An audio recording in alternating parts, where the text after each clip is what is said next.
হয়ে গেছে সাদা রংটা। আমি হাত দিয়েও মুছলাম অনেকবার, কিন্তু সেটা আর জানো সাদা রংটা ছাড়লোই না। তারপরে আমি ভাবছিলাম কি করব, তারপর ভাবলাম দূর, সেটা আমি পরে দেখব কি করা যায়, আগে সাদা রংটা যেমন করে করতে হয় সেগুলো করি। তো সেগুলো করতে করতে তারপরে ডিব্বাটা দেখলাম কালো কালার রং ছিল, জানো তো। কালকে রাত্রেবেলায় আমি ভাবলাম যে কালো রংটা আমি পুরোটাই লাগিয়ে দিয়েছি, তারপর দেখছি না, হালকা হালকা কালো রং ছিল।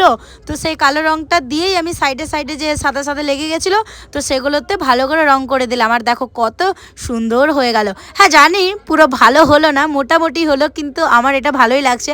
আর তোমাদের কেমন লাগছে তোমরা কিন্তু কমেন্ট করে জানিও।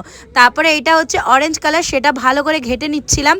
তারপরে সাইডে সাইডে লেগেছিল, সেটা লেগে মানে সেইটা ব্রাশে করে নিয়ে তারপরে এই যে মাঝখানে দিতে হয় অরেঞ্জ কালার, সেটা এখন দিচ্ছি।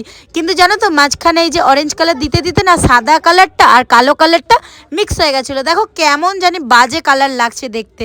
হ্যাঁ আমি যেমনটা চেয়েছিলাম তেমনটা হলো না। যাই হোক, তোমাদের কেমন লাগছে অবশ্যই কমেন্ট করে জানিও।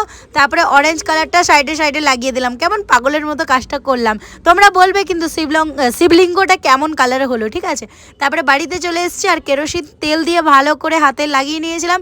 তারপরে একটা কাপড় দিয়ে মুছলাম, তাও দেখছি হাতটা চ্যাট চ্যাট করছে। তারপরে আবার একটু বেশি বেশি করে কেরোসিন তেল দিয়ে আবার হাতে ঘষে নিলাম। তারপরে আবার কাপড় দিয়ে ভালো করে হাতটা পরিষ্কার করে নিলাম। আমি জানো তো শুনলাম যে হাতটা এই রং করার অবস্থাতেই যদি আমি সাবান দিয়ে ধুই না, তাহলে আরো কালারটা ছড়িয়ে যাবে। যাই হোক, তারপরে বিকাল 5টার সময় আমি চলে এসেছিলাম জনসন মলে। আর এসে পরে এই ভাইটা বলছে তুমি মাধবী দিদি না, তুমি শিবলিঙ্গ রং করছো। আজকের ওই ব্লগটা দেখলাম, খুব ভালো লাগলো। তো থ্যাংক ইউ, তোমরা এভাবেই আমার পাশে থেকো যাতে জীবনে কিছু একটা করতে পারি।